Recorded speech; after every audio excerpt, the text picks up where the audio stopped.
10 milliards d'années-lumière. C'est la taille de quelque chose qui ne devrait pas exister. Quelque chose de si immense que, même en voyageant à la vitesse de la lumière, il faudrait plus de temps que l'âge actuel de l'univers pour le traverser d'un bout à l'autre. Et pourtant, cette chose est là, suspendue dans le vide cosmique, défiant chaque modèle, chaque équation, chaque loi fondamentale que nous pensions avoir comprise sur la formation de l'univers. Imagine un instant, prends notre galaxie, la Voie lactée, avec ses 400 milliards d'étoiles, ses bras spiraux majestueux, son trou noir central de 4 millions de masses solaires.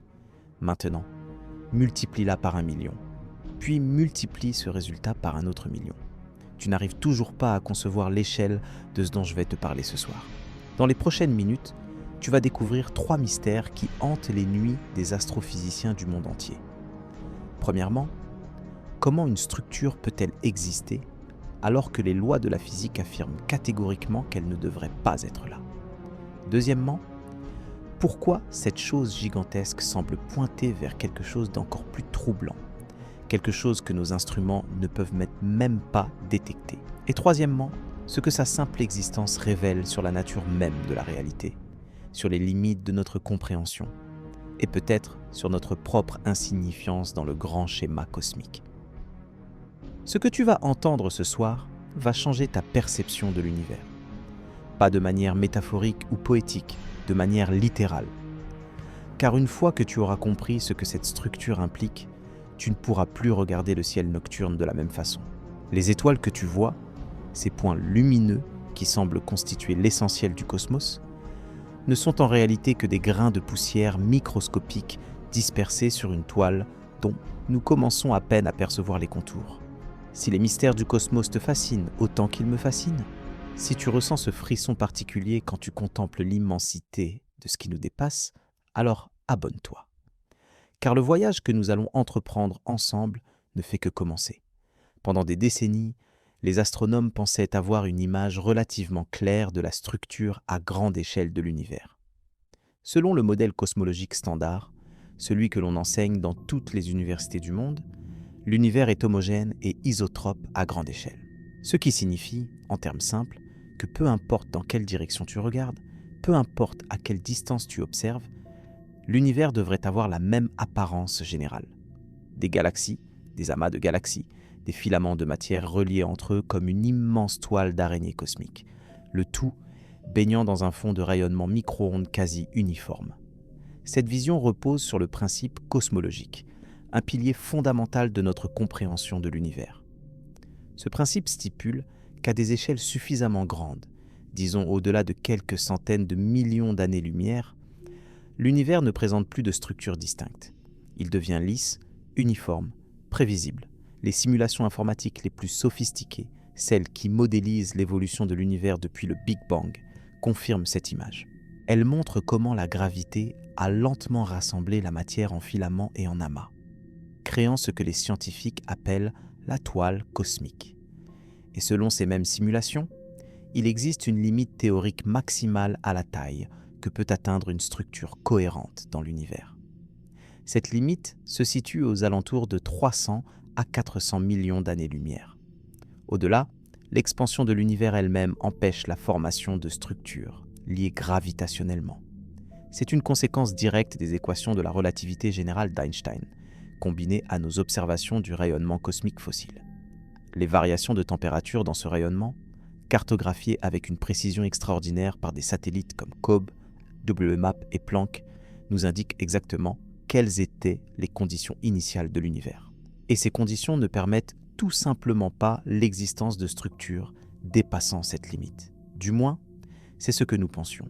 En 2013, une équipe d'astronomes analysait des données concernant les sursauts gamma, ces explosions cosmiques d'une violence inimaginable qui marquent la mort cataclysmique de certaines étoiles massives. Les sursauts gamma sont parmi les événements les plus lumineux de l'univers. Pendant une fraction de seconde, ils libèrent plus d'énergie que le Soleil n'en produira durant toute son existence de 10 milliards d'années. Cette luminosité extrême en fait des balises cosmiques parfaites pour cartographier les régions les plus lointaines de l'univers observable. En étudiant la distribution de ces sursauts gamma dans une région particulière du ciel, située dans les constellations d'Hercule et de la couronne boréale, les chercheurs ont remarqué quelque chose d'étrange. Trop de sursauts gamma semblaient provenir de distances similaires dans cette direction. Statistiquement, cette concentration était hautement improbable si ces explosions étaient réparties aléatoirement dans l'espace. L'analyse approfondie des données suggérait l'existence d'une structure cohérente, un regroupement de galaxies si vaste qu'il dépassait tout ce que nous avions jamais observé auparavant. Les premières estimations étaient prudentes, peut-être un artefact statistique, peut-être une erreur dans les données. Mais au fil des années, à mesure que de nouvelles observations s'accumulaient, la réalité de cette structure devint impossible à ignorer. Ce que les astronomes avaient découvert n'était pas simplement grand, c'était colossal. 10 milliards d'années-lumière de diamètre, plus de 70 fois la taille théorique maximale autorisée par le modèle cosmologique standard. Le grand mur d'Hercule couronne boréale, comme on l'appelle désormais, n'est pas seulement la plus grande structure jamais découverte dans l'univers. C'est une anomalie fondamentale, une impossibilité physique qui existe malgré tout. Mais la réalité est bien plus sombre que ce simple paradoxe mathématique. Car pour comprendre pourquoi cette structure ne devrait pas exister, il faut d'abord comprendre comment l'univers lui-même est né et a évolué. Retournons 13 milliards 800 millions d'années en arrière, à l'instant même du Big Bang. L'univers entier, toute la matière, toute l'énergie, tout l'espace-temps lui-même, était concentré dans un point d'une densité infinie. Puis l'expansion a commencé. Non pas une explosion dans l'espace, comme on le représente souvent de manière incorrecte, mais une expansion de l'espace lui-même. Dans les premières fractions de seconde, l'univers a subi une phase d'inflation cosmique, une expansion accélérée d'une rapidité inconcevable. En moins d'un milliardième de milliardième de milliardième de seconde, l'univers est passé d'une taille subatomique à une échelle astronomique. Cette inflation a lissé l'espace-temps, effaçant presque toutes les irrégularités primordiales. Presque, mais pas toutes. De minuscules fluctuations quantiques ont survécu, gravées dans le tissu même de l'univers naissant. Ces fluctuations, amplifiées par des milliards d'années d'évolution gravitationnelle, sont devenues les graines des structures que nous observons aujourd'hui. Les régions légèrement plus denses ont attiré davantage de matière, devenant encore plus denses. Les régions moins denses se sont vidées, créant les immenses vides cosmiques. Lentement, inexorablement, la toile cosmique a pris forme. Mais voici le problème. Les calculs sont précis. Les simulations ont été vérifiées et revérifiées des milliers de fois. Et elles nous disent toutes la même chose. Il n'y a tout simplement pas eu assez de temps depuis le Big Bang pour qu'une structure de 10 milliards d'années-lumière puisse se former par les processus gravitationnels normaux. Pense à ce que cela implique. La lumière elle-même, la chose la plus rapide de l'univers, mettrait 10 milliards d'années pour traverser cette structure. Mais l'univers n'a que 13 milliards 800 millions d'années. Et pendant la majeure partie de cette période, les galaxies et les amas de galaxies étaient bien trop dispersés pour interagir gravitationnellement à de telles échelles. Comment alors expliquer l'existence de quelque chose qui semble avoir ignoré les contraintes fondamentales du temps et de l'espace ? Certains chercheurs ont proposé que le grand mur d'Hercule couronne boréale n'est peut-être pas une structure unique et cohérente, mais plutôt un alignement fortuit de plusieurs structures plus petites vues sous un angle particulier. Un peu comme des étoiles qui semblent former une constellation depuis la Terre, mais qui sont en réalité séparées par d'immenses distances. Cette explication serait rassurante, car elle préserverait notre modèle cosmologique intact. Mais les données ne soutiennent pas cette interprétation. Les analyses statistiques montrent une corrélation trop forte entre les différentes régions de cette structure pour qu'il s'agisse d'une simple illusion de perspective. Les galaxies qui la composent semblent réellement liées, non pas nécessairement par la gravité de manière directe, mais par quelque chose d'autre, quelque chose que nous ne comprenons pas encore. Et c'est là que les choses deviennent vraiment troublantes, car le grand mur d'Hercule couronne boréale n'est pas le seul phénomène qui défie le principe cosmologique. Au cours des dernières décennies, les astronomes ont découvert une série de structures à grande échelle qui semblent toutes pointer vers une faille fondamentale dans notre compréhension de l'univers.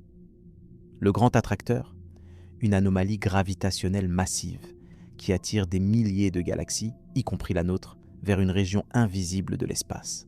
Le supervide d'Eridanus, un vide cosmique si grand et si vide qu'il constitue statistiquement une impossibilité.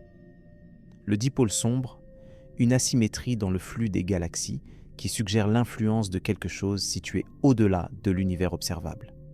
Chacune de ces anomalies, prises isolément, pourrait être expliquée par une fluctuation statistique inhabituelle.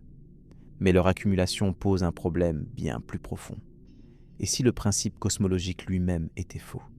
Et si l'univers n'était pas homogène et isotrope à grande échelle? Et si notre coin de cosmos était fondamentalement différent d'autres régions que nous ne pouvons même pas observer? Ces questions ne sont pas simplement académiques, elles touchent au cœur même de notre capacité à comprendre l'univers. Car toute notre cosmologie, toutes nos équations, tous nos modèles reposent sur l'hypothèse que les lois de la physique sont les mêmes partout et que l'univers, vu de suffisamment loin, ressemble essentiellement à lui-même dans toutes les directions. Si cette hypothèse s'effondre, alors tout ce que nous pensons savoir sur l'origine, l'évolution et le destin de l'univers doit être reconsidéré. Mais attendons un instant avant de remettre en question l'ensemble de la physique moderne. Il existe peut-être des explications plus subtiles, des phénomènes que nous n'avons pas encore pris en compte. La matière noire, par exemple, cette substance mystérieuse qui constitue environ 27% de la masse totale de l'univers, pourrait jouer un rôle que nous ne comprenons pas encore. L'énergie sombre, plus mystérieuse encore, qui compose environ 68% de l'univers et qui accélère son expansion, pourrait avoir des propriétés inhomogènes que nos modèles actuels ne capturent pas. Ou peut-être la réponse se trouve-t-elle dans quelque chose de bien plus exotique. Certains théoriciens ont suggéré que le grand mur d'Hercule couronne boréale pourrait être la signature d'une interaction entre notre univers et un autre. Une sorte d'empreinte laissée par une collision cosmique dans les premiers instants après le Big Bang. Cette hypothèse, aussi spéculative qu'elle puisse paraître, expliquerait pourquoi la structure semble défier les limites imposées par notre propre espace-temps. D'autres ont proposé des modifications à la théorie de l'inflation cosmique, suggérant que cette phase d'expansion rapide n'était peut-être pas aussi uniforme que nous le pensions. Des bulles d'inflation différentes auraient surtout créé des régions de l'univers, avec des propriétés légèrement différentes. Des régions qui, en se rencontrant des milliards d'années plus tard, auraient créé ces structures impossibles. Ces explications sont fascinantes, mais elles restent pour l'instant hautement spéculatives. La vérité est que nous ne savons pas comment le grand mur d'Hercule couronne boréale peut exister. Sa présence dans notre univers est un défi ouvert à notre compréhension, une énigme cosmique qui attend toujours une solution. Et peut-être est-ce là le plus troublant de tout. Non pas que cette structure soit immense, non pas qu'elle défie nos modèles, mais que nous ayons si peu de moyens pour comprendre ce qu'elle est vraiment. Car elle se trouve si loin, à des milliards d'années-lumière de la Terre, que même nos télescopes les plus puissants ne peuvent l'observer qu'indirectement, à travers les signaux faibles des sursauts gamma et la distribution statistique des galaxies lointaines. Nous ne pouvons pas la voir dans sa totalité. Nous ne pouvons même pas confirmer avec certitude qu'elle existe réellement comme une structure unique. Nous ne pouvons que déduire sa présence à partir de motifs dans des données, comme des archéologues essayant de reconstituer une civilisation disparue à partir de quelques tessons de poterie. Et pourtant, si elle existe, alors elle change tout. Elle nous dit que l'univers est bien plus étrange, bien plus complexe, bien plus mystérieux que nous ne l'avions imaginé. Elle nous rappelle que malgré tous nos progrès, malgré nos satellites et nos supercalculateurs, malgré les équations élégantes d'Einstein et les théories quantiques les plus sophistiquées, nous ne faisons encore que gratter la surface d'une réalité qui nous dépasse infiniment. Cette nuit, alors que tu écoutes ces mots, le grand mur d'Hercule couronne boréale est là, quelque part dans les profondeurs du cosmos, silencieux et immense, attendant peut-être que nous découvrions enfin ce qu'il est vraiment. Et pendant ce temps, l'univers continue de s'étendre, les galaxies continuent de s'éloigner les unes des autres, et les mystères continuent de s'accumuler. Pour comprendre véritablement l'ampleur de ce que représente le grand mur d'Hercule couronne boréale, il faut d'abord saisir comment les astronomes cartographient les structures à grande échelle de l'univers. Ce n'est pas un processus simple ni intuitif. Nous ne pouvons pas simplement pointer un télescope vers le ciel et voir cette structure colossale s'étendre devant nos yeux. La réalité est bien plus complexe, et la méthode utilisée pour détecter cette anomalie révèle autant sur les limites de notre technologie que sur les mystères du cosmos lui-même. Tout commence avec la lumière, ou plutôt avec différentes formes de rayonnement électromagnétique. Lorsque nous observons l'univers, nous ne voyons jamais les choses telles qu'elles sont maintenant. Nous les voyons telles qu'elles étaient lorsque la lumière que nous captons a quitté sa source. Une étoile située à 100 années-lumière nous apparaît telle qu'elle était il y a un siècle. Une galaxie à 1 milliard d'années-lumière nous montre son état d'il y a 1 milliard d'années. Et le grand mur d'Hercule couronne boréale, situé à environ 10 milliards d'années-lumière, nous révèle une époque où l'univers n'avait que 3 à 4 milliards d'années. C'est une jeunesse cosmique.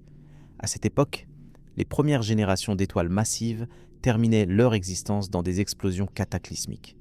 Les galaxies étaient plus petites, plus chaotiques, fusionnant fréquemment les unes avec les autres dans une danse gravitationnelle violente. Et c'est précisément ces explosions, ces sursauts gamma, qui ont permis aux astronomes de détecter la présence de cette structure impossible. Les sursauts gamma sont des phénomènes d'une puissance qui défie l'imagination humaine. Lorsqu'une étoile extrêmement massive, au moins 25 fois la masse de notre Soleil, épuise son carburant nucléaire, son cœur s'effondre sur lui-même en une fraction de seconde. Ce qui reste peut devenir un trou noir ou une étoile à neutrons. Mais l'énergie libérée lors de cet effondrement se concentre en 2 jets étroits qui percent les couches externes de l'étoile mourante à des vitesses proches de celles de la lumière. Si l'un de ces jets pointe vers la Terre, nous détectons un flash de rayonnement gamma d'une intensité extraordinaire.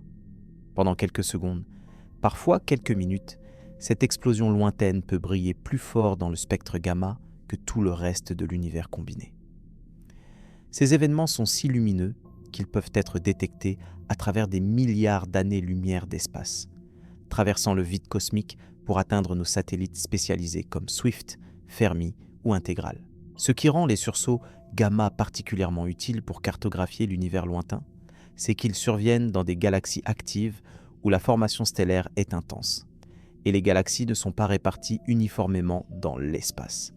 Elles se regroupent en amas, les amas se regroupent en superamas, et les superamas s'alignent le long de filaments de matière qui forment la toile cosmique.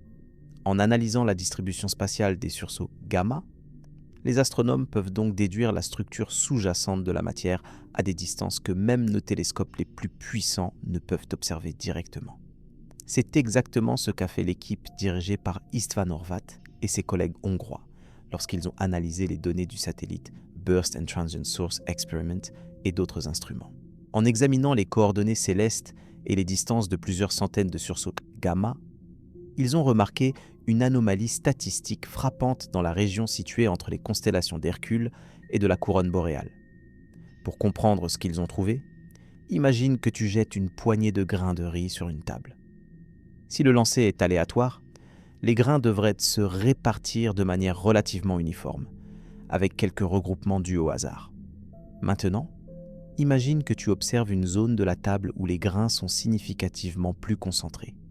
Si cette concentration est suffisamment marquée, tu peux en déduire qu'il ne s'agit pas d'un hasard, mais qu'il existe une raison sous-jacente pour laquelle les grains se sont accumulés à cet endroit. C'est précisément ce raisonnement que les astronomes ont appliqué au sursaut gamma. Dans la direction d'Hercule couronne boréale, à une distance correspondant à un décalage vers le rouge d'environ 1,6 à 2,1, ils ont trouvé une concentration de sursaut gamma qui dépasse de loin ce que le hasard peut expliquer. La probabilité que cette concentration soit une fluctuation aléatoire est inférieure à 1 sur 10 000, ce qui signifie, en termes statistiques, que quelque chose de réel se trouve là-bas. Mais déterminer la nature exacte de ce quelque chose s'est avéré extraordinairement difficile. Les sursauts gamma ne nous donnent qu'une image ponctuelle, comme des flashs de photographes dans une pièce sombre. Nous voyons des éclairs individuels, mais pas le contexte qui les entoure. Pour confirmer l'existence d'une structure cohérente, les astronomes auraient besoin de cartographier les galaxies elles-mêmes dans cette région. de mesurer leur distance avec précision et de vérifier qu'elles sont effectivement regroupées de manière anormale. Le problème est que cette région du ciel est incroyablement lointaine. Les galaxies qui s'y trouvent sont si distantes que leur lumière a voyagé pendant des milliards d'années pour nous atteindre. Elles apparaissent comme de minuscules points de lumière, à peine distinguables du bruit de fond cosmique. Les cartographier une par une, mesurer le spectre de chacune pour déterminer son décalage vers le rouge et donc sa distance, représenterait un effort observationnel titanesque qui prendrait des décennies avec nos instruments actuels. C'est pourquoi le grand mur d'Hercule couronne boréale reste, dans une certaine mesure, une hypothèse plutôt qu'un fait établi. Les preuves statistiques de son existence sont solides, mais nous n'avons pas encore la confirmation directe que nous aimerions avoir. C'est un peu comme détecter la présence d'un continent lointain en observant les oiseaux migrateurs qui en viennent, sans jamais avoir vu le continent lui-même. Cependant, les analyses statistiques ont permis d'estimer certaines propriétés de cette structure. Sa taille, d'abord, qui s'étend sur environ 10 milliards d'années-lumière dans sa plus grande dimension. Pour mettre ce chiffre en perspective, considère que la Voie lactée mesure environ 100 000 années-lumière de diamètre. Le grand mur d'Hercule couronne boréale est donc 100 000 fois plus grand que notre galaxie. Si notre galaxie était un grain de sable, cette structure serait une plage entière s'étendant sur des kilomètres. Ou prenons une autre comparaison. L'amas local, le groupe de galaxies dont fait partie la Voie lactée, mesure environ 10 millions d'années-lumière. Le superamas de la Vierge, la structure plus large à laquelle appartient l'amas local, s'étend sur environ 110 millions d'années-lumière. Le complexe de superamas Laniakea, dont nous avons découvert l'existence en 2014 et qui englobe le superamas de la Vierge ainsi que plusieurs autres superamas, mesure environ 500 millions d'années-lumière. Le grand mur d'Hercule couronne boréale est 20 fois plus grand que Laniakea. C'est comme comparer une fourmilière à une montagne. Les astronomes ont également tenté d'estimer la masse de cette structure, bien que ces calculs soient beaucoup plus incertains. En se basant sur la densité moyenne de matière dans l'univers et sur le volume présumé du grand mur, ils arrivent à des chiffres qui dépassent l'entendement. Nous parlons de plusieurs milliards de masses solaires, peut-être davantage. Cette masse est si grande qu'elle représente une fraction significative de la masse totale de l'univers observable. Mais voici ce qui rend cette structure véritablement problématique pour notre compréhension cosmologique. Ce n'est pas seulement sa taille qui pose problème, c'est la relation entre sa taille et l'âge de l'univers. Pour qu'une structure gravitationnellement liée puisse se former, la matière doit avoir le temps de se rassembler sous l'effet de l'attraction gravitationnelle. Et la gravité, malgré son importance cosmique, est une force incroyablement faible à grande échelle. Prenons un exemple concret. Notre propre groupe local de galaxies, qui comprend la Voie lactée, la galaxie d'Andromède et plusieurs dizaines de galaxies naines, est une structure gravitationnellement liée. Les galaxies qui le composent ne s'éloignent pas les unes des autres malgré l'expansion de l'univers, car leur attraction gravitationnelle mutuelle est suffisante pour les maintenir ensemble. Ce groupe a eu environ 13 milliards d'années pour se former, et il ne mesure que 10 millions d'années-lumière. Le superamas de la Vierge, en revanche, n'est pas véritablement une structure liée. Les galaxies et les amas qui le composent s'éloignent lentement les uns des autres, entraînés par l'expansion cosmique. Dans quelques milliards d'années, ce superamas se sera dispersé, et ses composantes individuelles dériveront isolées dans un univers de plus en plus vide. Seules les structures les plus denses, comme les amas individuels, resteront intactes. Alors, comment une structure de 10 milliards d'années-lumière pourrait-elle être cohérente ? La réponse courte est qu'elle ne devrait pas l'être. Les équations sont claires. La gravité n'a tout simplement pas eu le temps de rassembler la matière sur une telle échelle depuis le Big Bang. Même si nous supposons que des fluctuations primordiales exceptionnellement grandes ont créé une surdensité dans cette région, le temps cosmique disponible est insuffisant pour expliquer ce que nous observons.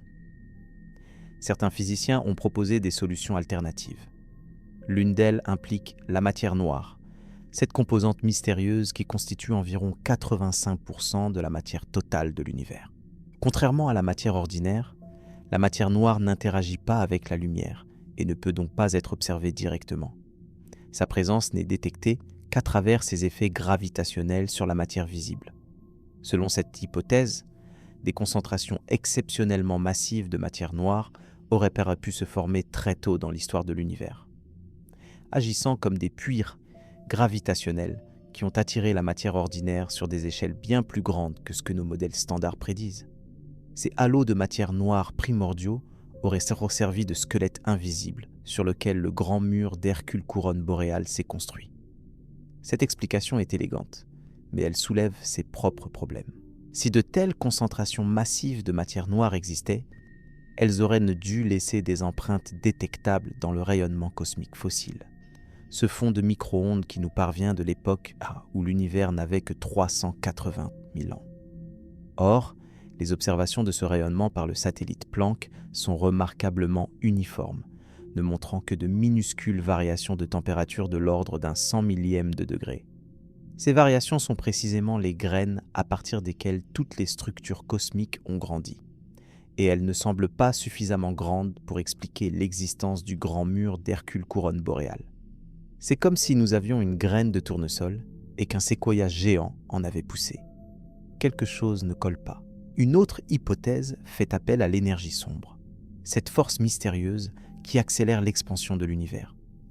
Nous savons très peu de choses sur l'énergie sombre, si ce n'est qu'elle semble avoir les propriétés d'une constante cosmologique, une pression négative uniforme qui pousse l'espace à s'étendre de plus en plus vite. Mais si l'énergie sombre n'était pas parfaitement uniforme? Et si elle présentait des variations subtiles d'une région à l'autre de l'univers? Dans ce scénario, des régions où l'énergie sombre serait légèrement moins intense connaîtraient une expansion plus lente, permettant à la gravité de rassembler la matière sur des échelles plus grandes qu'ailleurs.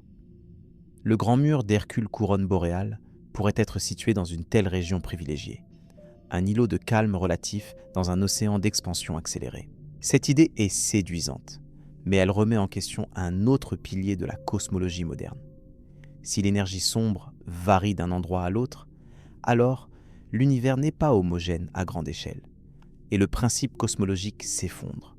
Toutes nos équations, tous nos modèles, toutes nos prédictions sur le destin ultime de l'univers devraient être revues. Et peut-être est-ce exactement ce que le grand mur d'Hercule couronne boréale nous dit. Peut-être que nos modèles sont incomplets. Peut-être que l'univers est bien plus complexe, bien plus hétérogène, bien plus étrange que ce que nous avons imaginé. Peut-être que nous sommes comme des poissons dans un aquarium, convaincus que notre bocal représente l'océan entier, incapables de concevoir les profondeurs et les courants qui s'étendent au-delà des parois de verre. Les scientifiques n'aiment pas les mystères non résolus. Ils préfèrent les équations élégantes, les modèles prédictifs, les théories unifiées. Mais l'histoire de la science montre que les plus grandes avancées surviennent souvent lorsque les observations refusent obstinément de se conformer aux théories établies. La mécanique quantique est née de l'incapacité de la physique classique à expliquer le rayonnement du corps noir. La relativité est née de l'échec de la mécanique newtonienne à expliquer l'orbite de Mercure. Peut-être que le grand mur d'Hercule couronne boréale annonce une révolution similaire. Peut-être qu'il est le signal que notre compréhension actuelle de l'univers, aussi sophistiquée soit-elle, n'est qu'une approximation d'une réalité bien plus profonde. Une réalité où le temps, l'espace, la matière et l'énergie interagissent de manière que nous commençons à peine à soupçonner. Mais avant de nous lancer dans ces spéculations vertigineuses, nous devons examiner plus attentivement ce que nous savons vraiment. Nous devons regarder les autres structures géantes qui peuplent le cosmos, comprendre comment elles se comparent au grand mur d'Hercule couronne boréale, et voir si un motif émerge de ces observations. Car le grand mur n'est pas seul dans l'immensité. D'autres géants cosmiques ont été découverts, chacun posant ses propres défis à notre compréhension. Et ensemble, ils dessinent peut-être une image que nous n'avons pas encore appris à lire. Les astronomes qui ont découvert le grand mur d'Hercule couronne boréale n'étaient pas les premiers à rencontrer des structures défiant les limites théoriques de notre cosmologie.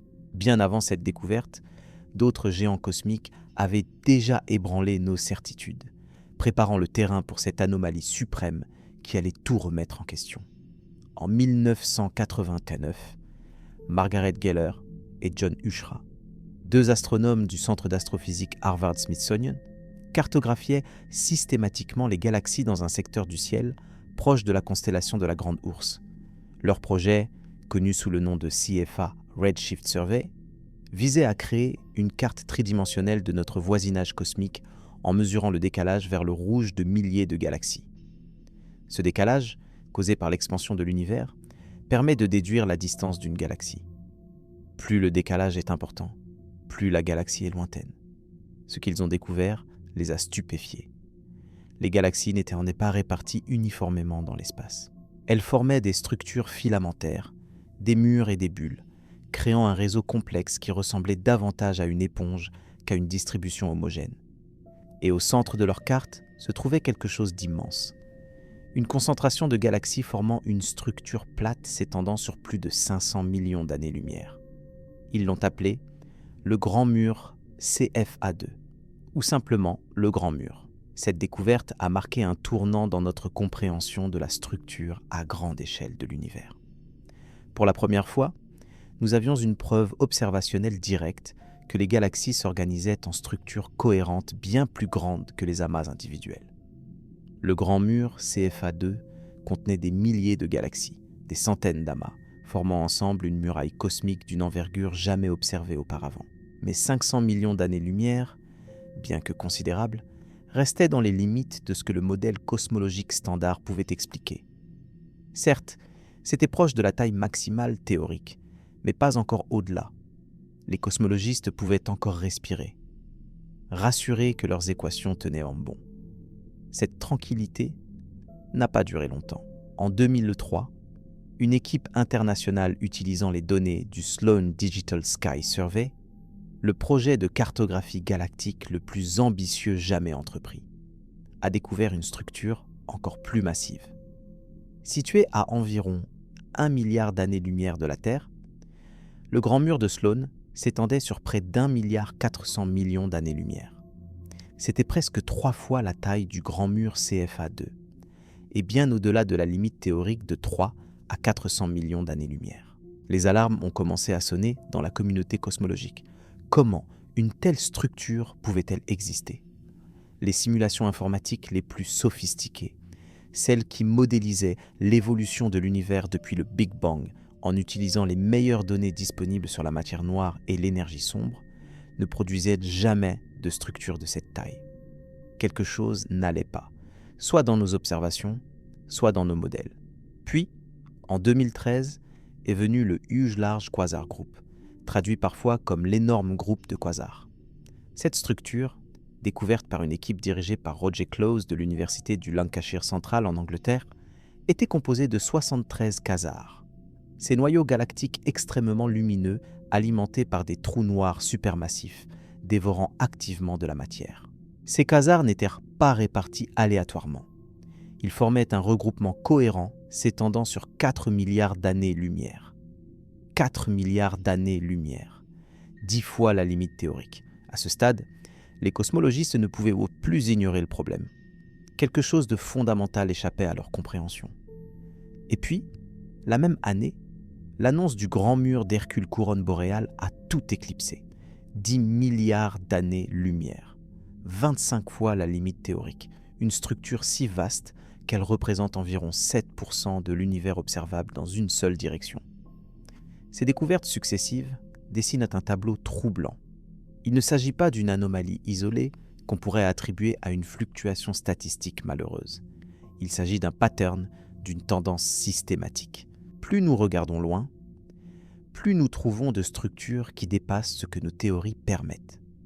C'est comme si l'univers lui-même nous narguait, nous montrant que notre compréhension est bien plus limitée que nous ne voulions l'admettre. Mais comment ces structures sont-elles réellement organisées ? Que contiennent-elles ? Pour répondre à ces questions, il faut plonger dans l'anatomie même de ces géants cosmiques.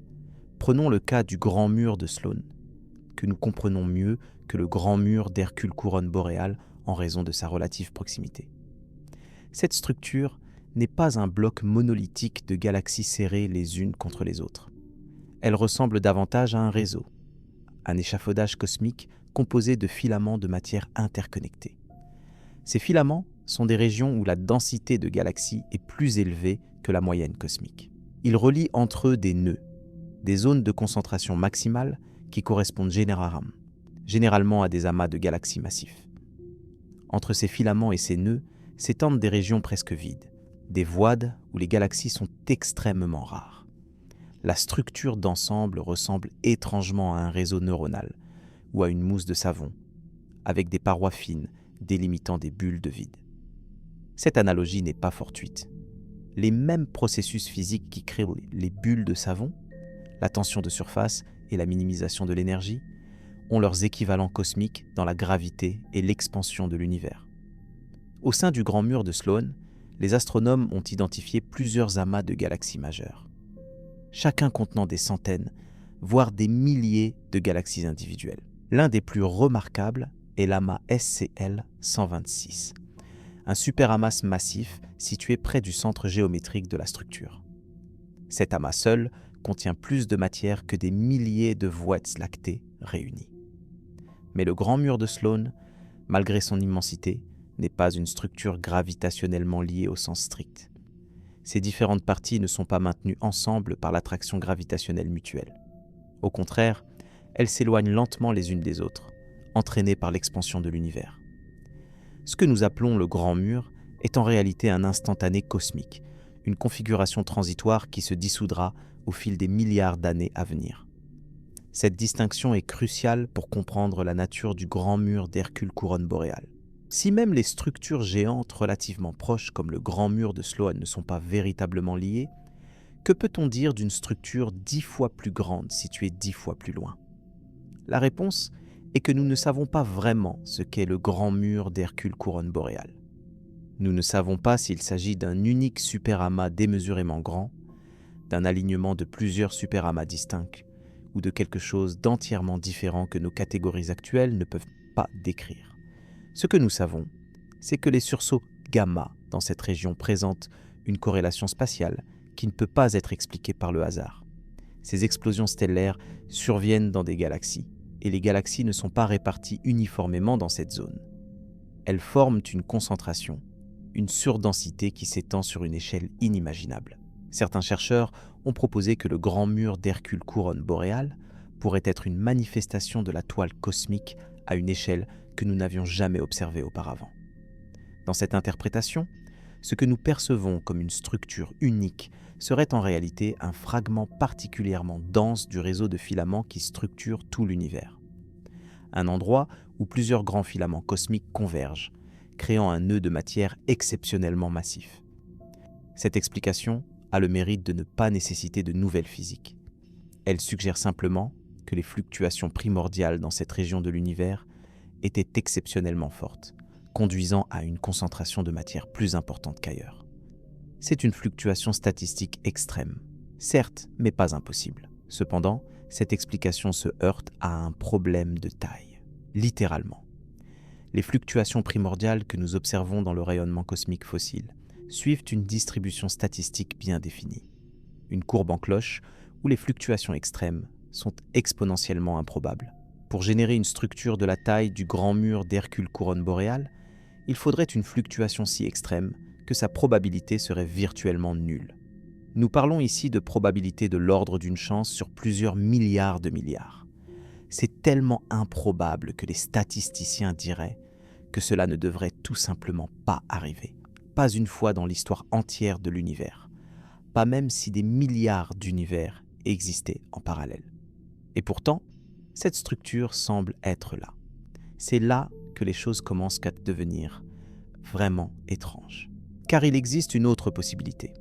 Une possibilité que les cosmologistes les plus aventureux commencent à prendre au sérieux. Et si le grand mur d'Hercule couronne boréale n'était pas une structure formée par l'évolution normale de l'univers après le Big Bang? Et s'il était la trace de quelque chose de bien plus exotique? Pour explorer cette idée, il faut revenir aux premiers instants de l'univers, à une époque si reculée que même les concepts de temps et d'espace tels que nous les connaissons n'avaient pas encore de sens. La théorie de l'inflation cosmique, proposée initialement par Alan Guth en 1980, décrit une phase d'expansion exponentiellement rapide qui aurait eu lieu une fraction de seconde après le Big Bang. Pendant cette phase, l'univers aurait grandi d'un facteur d'au moins 10 puissance 26, passant d'une taille subatomique à une échelle macroscopique en moins d'un milliardième de milliardième de milliardième de seconde. Cette inflation n'est pas optionnelle dans notre cosmologie moderne. Elle est nécessaire pour expliquer plusieurs caractéristiques observées de l'univers, notamment son uniformité à grande échelle et sa géométrie plate. Sans inflation, nous ne pouvons pas comprendre pourquoi des régions de l'univers qui n'ont jamais été en contact causal présentent des propriétés si similaires. Mais voici ce qui est fascinant. La théorie de l'inflation ne prédit pas un univers unique. Elle prédit un multivers, un ensemble infini d'univers distincts, chacun formé par une bulle d'inflation séparée. Notre univers observable ne serait qu'une de ces bulles, une parmi une infinité d'autres. Et ces bulles peuvent entrer en collision.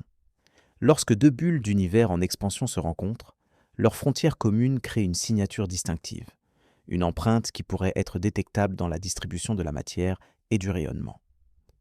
Certains physiciens théoriciens ont proposé que des anomalies à grande échelle dans notre univers, des anomalies comme le grand mur d'Hercule couronne boréale, pourraient être les cicatrices de telles collisions cosmiques. Cette idée est vertigineuse.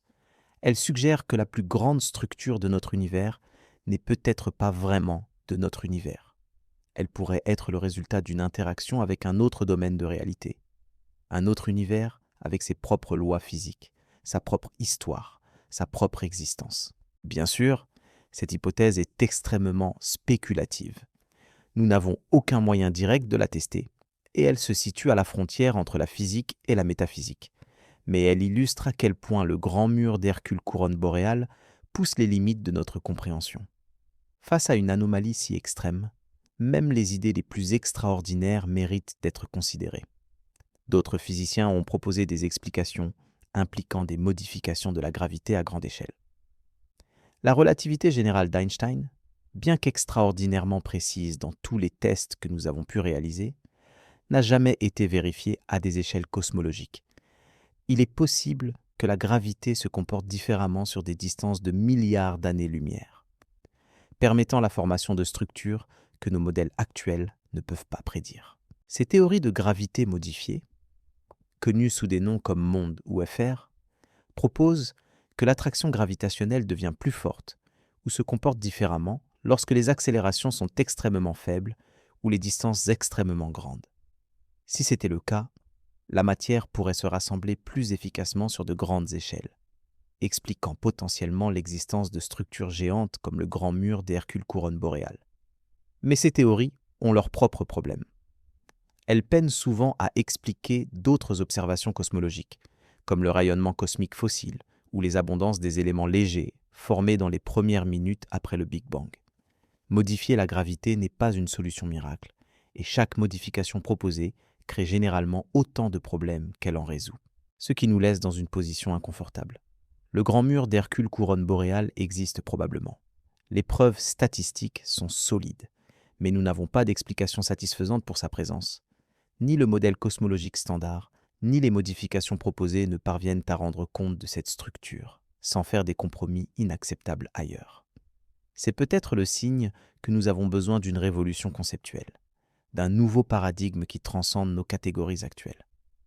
Tout comme la mécanique quantique a révolutionné notre compréhension de l'infiniment petit au début du XXe siècle, nous avons peut-être besoin d'une révolution comparable pour comprendre l'infiniment grand.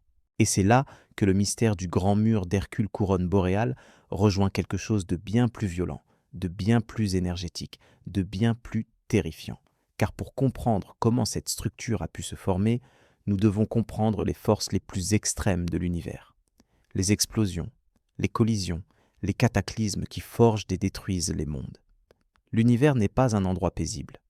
Derrière l'apparente sérénité du ciel nocturne se cache une violence d'une ampleur qui dépasse notre imagination. Chaque seconde, quelque part dans l'immensité cosmique, des étoiles explosent, des galaxies entrent en collision, des trous noirs dévorent par des quantités astronomiques de matière en libérant des torrents d'énergie qui pourraient vaporiser des systèmes solaires entiers en une fraction de seconde. Et ces événements cataclysmiques ne sont pas de simples curiosités astrophysiques. Ils sont intimement liés aux structures géantes que nous observons, au grand mur d'Hercule couronne boréale et à ses semblables. Car les concentrations massives de matière ne se forment pas dans le calme et la tranquillité. Elles sont les arènes où se jouent les drames cosmiques les plus spectaculaires. Revenons aux sursauts gamma qui ont permis de détecter le grand mur. Ces explosions ne sont pas seulement des balises pratiques pour cartographier l'univers lointain. Elles sont des événements d'une violence si extrême que notre langage peine à les décrire. Lorsqu'une étoile massive s'effondre pour former un trou noir, le processus libère en quelques secondes autant d'énergie que le Soleil en produira durant ses 10 milliards d'années d'existence. Imagine ce que cela signifie réellement. Le Soleil convertit chaque seconde environ 600 millions de tonnes d'hydrogène en hélium par fusion nucléaire.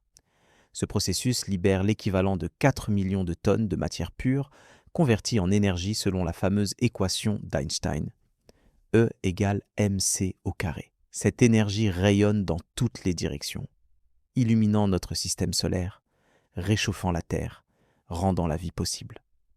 Maintenant multiplie cette production énergétique par 10 milliards d'années. Multiplie-la par 30 et 1 536 000 secondes par an. Tu obtiens un chiffre astronomique, presque 315 000 milliards de joules d'énergie. C'est la production totale du Soleil sur toute sa vie. Un sursaut gamma libère cette quantité d'énergie en 10 secondes. Bien sûr, cette énergie n'est pas émise de manière uniforme dans toutes les directions. Elle est concentrée en 2 jets étroits, focalisée par les champs magnétiques intenses qui entourent le trou noir naissant. Ces jets percent les couches externes de l'étoile mourante à une vitesse de 99,99% de celle de la lumière, transportant avec eux des particules accélérées à des énergies qui dépassent tout ce que nous pouvons reproduire dans nos accélérateurs terrestres les plus puissants. Lorsqu'un de ces jets pointe dans notre direction, nous détectons un flash de rayonnement gamma. Mais que se passe-t-il si une planète habitable se trouve dans le chemin direct d'un tel jet ? La réponse est simple et terrifiante. L'extinction totale. Le rayonnement gamma est la forme la plus énergétique de lumière. Il traverse facilement la plupart des matériaux. Quelques secondes d'exposition à un sursaut gamma provenant d'une source située à 1000 années-lumière suffiraient à dépouiller la Terre de sa couche d'ozone, exposant toute vie à la surface aux rayons ultraviolets mortels du Soleil. Les océans deviendraient stériles. L'atmosphère se remplirait de composés nitreux toxiques. La biosphère s'effondrerait en quelques semaines. Et 1000 années-lumière est une distance considérable à l'échelle galactique. Notre galaxie mesure 100 000 années-lumière de diamètre. Cela signifie que n'importe quelle civilisation située dans une sphère de 1000 années-lumière autour d'un sursaut gamma serait potentiellement condamnée. Dans une galaxie aussi peuplée que la Voie lactée, avec ses 400 milliards d'étoiles et ses milliards de planètes potentiellement habitables, un seul sursaut gamma pourrait effacer des millions de mondes. Et ces événements ne sont pas rares. Les astronomes estiment qu'environ un sursaut gamma se produit chaque jour quelque part dans l'univers observable. Certains sont si lointains que leur lumière a voyagé pendant plus de 10 milliards d'années pour nous atteindre. D'autres sont relativement proches, dans notre voisinage cosmique. Le 27 décembre 2004, un sursaut gamma d'un type particulier a frappé la Terre. Il provenait d'une étoile à neutrons magnétisés, un magnétar, situé à environ 50 000 années-lumière dans la constellation du Sagittaire. SGR 1806-20, comme on appelle cet objet, a connu ce que les astrophysiciens appellent un sursaut géant. En un dixième de seconde, il a libéré plus d'énergie que le Soleil n'en produit en 150 000 ans. Cette explosion était si puissante qu'elle a perturbé l'ionosphère terrestre, affectant les communications radio sur toute la planète. Des satellites en orbite ont enregistré des niveaux de radiation qui ont saturé leurs détecteurs. Et tout cela à 50 000 années-lumière de distance. Si cet événement s'était produit à 10 années-lumière de la Terre, il aurait probablement causé une extinction de masse comparable à celle qui a éradiqué les dinosaures. Maintenant, transporte mentalement cette violence à l'échelle du grand mur d'Hercule couronne boréale. Cette structure contient potentiellement des milliards de galaxies, chacune abritant des milliards d'étoiles. Le nombre de sursauts gamma, de supernovas, d'explosions stellaires de toutes sortes qui se produisent dans cette région chaque seconde est proprement incalculable. Et ces explosions ne sont pas simplement destructrices. Elles jouent un rôle crucial dans l'évolution des structures cosmiques. Chaque supernova enrichit le milieu intergalactique en éléments lourds, ces atomes de carbone, d'oxygène, de fer qui n'existèrent pas après le Big Bang. Ces éléments sont les ingrédients de la chimie complexe, des planètes rocheuses, de la vie elle-même. Mais au-delà de cet aspect créatif, les explosions stellaires injectent une énorme quantité d'énergie dans leur environnement. Cette énergie crée des ondes de choc qui traversent sur les nuages de gaz interstellaires, comprimant la matière et déclenchant parfois de nouvelles vagues de formation stellaire. C'est un cycle de mort et de renaissance, de destruction et de création qui se déroule à l'échelle de millions d'années. Dans les régions les plus denses du grand mur d'Hercule couronne boréale, là où les galaxies sont concentrées, ce cycle atteint une intensité particulière. Les collisions entre galaxies y sont fréquentes. Et contrairement à ce que l'on pourrait imaginer, ces collisions ne sont pas des chocs brutaux où les étoiles s'entrechoquent. Les étoiles sont si petites comparées aux distances qui les séparent qu'elles passent généralement les unes à côté des autres sans entrer en contact. Mais le gaz interstellaire, lui, entre bel et bien en collision. Lorsque deux galaxies fusionnent, leurs nuages de gaz se percutent à des vitesses de plusieurs centaines de kilomètres par seconde. L'énergie cinétique se convertit en chaleur, portant le gaz à des températures de plusieurs millions de degrés. Ce gaz surchauffé émet des rayons X intenses et déclenche simultanément des explosions de formation stellaire d'une ampleur phénoménale. Les astronomes appellent ces objets des galaxies à flambée d'étoiles.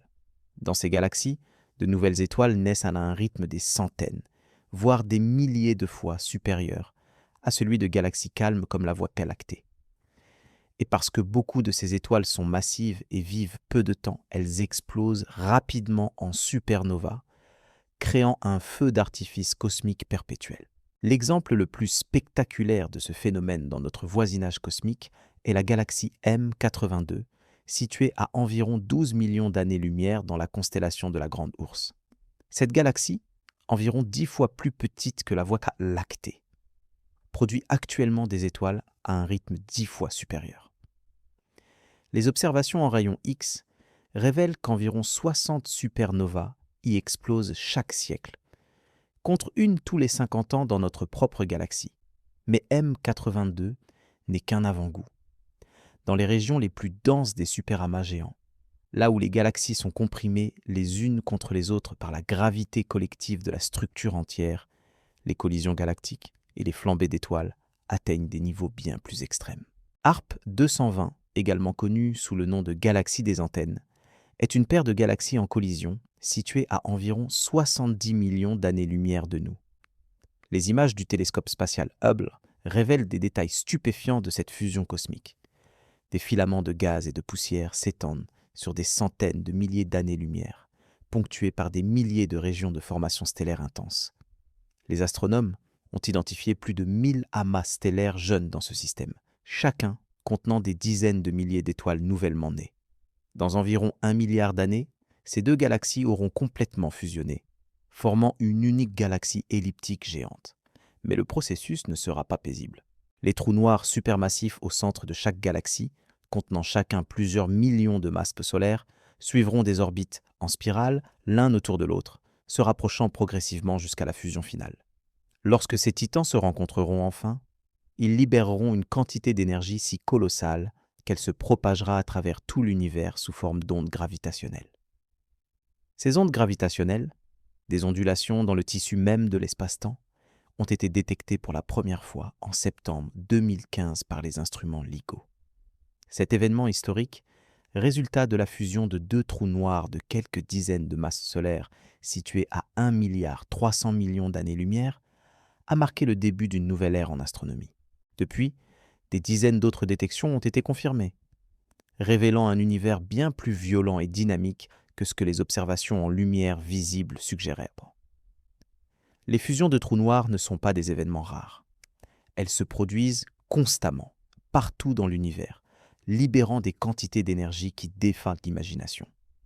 La fusion détectée en septembre 2015, connue sous le nom de GW 150 914, a converti environ 3 masses solaires de matière pure en énergie d'onde gravitationnelle en une fraction de seconde. 3 fois la masse du Soleil, transformée entièrement en énergie. C'est plus que toute l'énergie que toutes les étoiles de toutes les galaxies visibles ont émise en lumière durant ce même instant. Et cette énergie n'a pas été émise sous forme de lumière ou de chaleur, mais sous forme de déformation de l'espace-temps lui-même, des vagues cosmiques qui ont traversé l'univers à la vitesse de la lumière, étirant et comprimant alternativement chaque atome, chaque molécule, chaque structure qu'elle rencontrait. Bien sûr, l'amplitude de ces déformations décroît avec la distance. Lorsque les ondes gravitationnelles de GW 150 914 ont atteint la Terre, elles n'ont déformé l'espace-temps que d'une fraction infinitésimale du diamètre d'un proton. Mais à proximité de l'événement lui-même, les déformations étaient cataclysmiques, capables de déchirer n'importe quelle structure atomique ou moléculaire. Maintenant, imagine ce qui se passe au cœur du grand mur d'Hercule couronne boréale. Si cette structure contient effectivement une concentration exceptionnelle de matière, elle doit aussi contenir une concentration exceptionnelle de trous noirs. Non seulement des trous noirs stellaires formés par l'effondrement d'étoiles massives, mais aussi des trous noirs supermassifs nichés au centre des galaxies. Ces monstres cosmiques, avec des masses allant de millions à milliards de masses solaires, sont parmi les objets les plus violents de l'univers. Lorsqu'ils dévorent activement de la matière, ils deviennent des quasars, des sources de lumière si brillantes qu'elles surpassent des galaxies entières. Le Huge Large Quasar Group, mentionné précédemment, est composé de 73 de ces objets, tous situés dans une région relativement restreinte de l'espace. Mais les quasars ne sont que la manifestation visible d'un processus bien plus complexe. Autour de chaque trou noir supermassif actif se trouve un disque d'accrétion, un tourbillon de matière en spirale chauffé à des millions de degrés par les forces de marée et les frictions internes. Ce disque émet non seulement de la lumière, mais aussi des jets de particules accélérées à des vitesses relativistes projetés perpendiculairement au plan du disque sur des distances pouvant atteindre des millions d'années-lumière. Ces jets sont d'une puissance terrifiante. Celui émis par le trou noir au centre de la galaxie M87, située à environ 53 millions d'années-lumière dans la constellation de la Vierge, s'étend sur environ 5000 années-lumière et transporte suffisamment d'énergie pour chauffer le gaz intergalactique environnant à des dizaines de millions de degrés. Dans les régions denses des superamas géants, ces jets interagissent avec le milieu intergalactique et avec d'autres galaxies, créant des structures complexes visibles en ondes radio. Les astronomes ont cartographié des centaines de ces systèmes, révélant un réseau d'interactions énergétiques qui sculpte et façonne la distribution de la matière à grande échelle. Et tout ceci soulève une question fondamentale. Est-ce que cette violence extrême, ces explosions, ces collisions, ces jets, pourraient jouer un rôle dans la formation de structures aussi colossales que le grand mur d'Hercule couronne boréale? Est-ce que l'énergie injectée par ces événements cataclysmiques pourrait modifier la dynamique de l'effondrement gravitationnel, permettant à la matière de se concentrer sur des échelles qui seraient autrement impossibles? Certains chercheurs explorent dans cette possibilité. Ils proposent que dans les premières époques de l'univers, lorsque les galaxies étaient plus compactes et les collisions plus fréquentes, l'énergie collective libérée par des millions de quasars aurait pu créer des pressions qui s'opposaient localement à l'expansion cosmique, permettant à des régions exceptionnellement grandes de rester gravitationnellement liées. C'est une petite idée séduisante, mais les calculs préliminaires suggèrent que même cette violence extrême ne suffirait pas à expliquer une structure de 10 milliards d'années-lumière. L'expansion de l'univers, amplifiée par l'énergie sombre, est tout simplement trop puissante.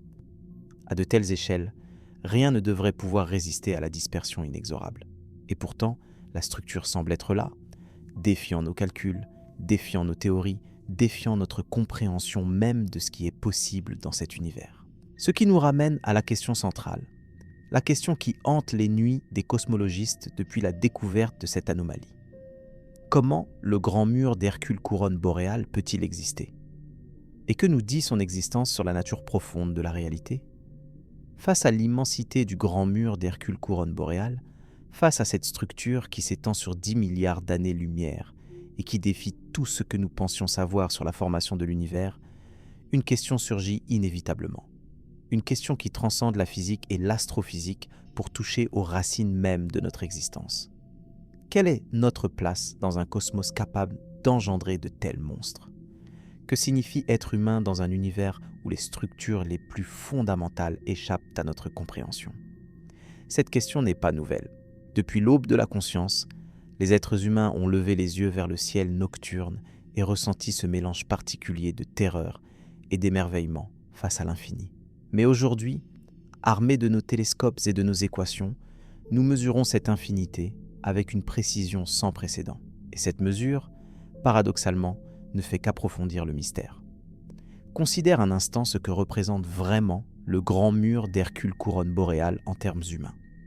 Si tu pouvais voyager à la vitesse de la lumière, cette limite ultime imposée par les lois de la physique, il te faudrait 10 milliards d'années pour traverser cette structure d'un bout à l'autre. 10 milliards d'années. C'est plus que l'âge actuel du Soleil et de la Terre réunis. C'est presque autant que l'âge de l'univers lui-même. Pendant ce voyage hypothétique, des générations innombrables naîtraient et mourraient sur Terre. Des civilisations s'élèveraient et s'effondreraient. Des espèces entières évolueraient et disparaîtraient. Le Soleil lui-même aurait le temps d'épuiser son carburant nucléaire, de gonfler en géante rouge, d'engloutir Mercure, Vénus et peut-être la Terre, avant de se contracter en naine blanche froide.